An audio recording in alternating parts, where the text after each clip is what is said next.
అలాంటి వివేకానంద రెడ్డి గారి ఆఖరి కోరిక, చివరి కోరిక నేను ఎంపీగా నిలబడాలి అని నా దగ్గరికి వచ్చి దాదాపు 2 గంటల పాటు నువ్వు ఎంపీగా నిలబడాలమ్మా అని నన్ను ఎంతగానో ప్రాధేయపడ్డారు.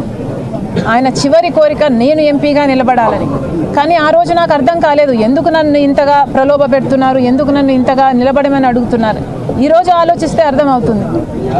కానీ ఇంత జరిగినా కూడా వివేకానంద రెడ్డి మీద కక్ష కట్టినట్టుగా వాళ్ళ రాజకీయ లబ్ధి కోసం వివేకానంద రెడ్డిని హత్య చేస్తే ఈరోజు అదే హంతకులకు అండగా నిలబడ్డవాడు జగనన్న గారు.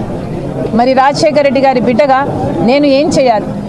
రాజశేఖర రెడ్డి గారి తమ్ముడి విషయంలోనే నేను న్యాయం చేయలేకపోతే ఇక ప్రజలకు ఏం న్యాయం జరుగుతుంది? రాజశేఖర రెడ్డి గారి తమ్ముడి బిడ్డ సునీత న్యాయం కోసం ఈ రోజు వరకు కూడా కోర్టు తిరుగుతుంది, గడప తిరుగుతుంది. ఎక్కడ వీలైతే అక్కడ న్యాయం చేయండి, న్యాయం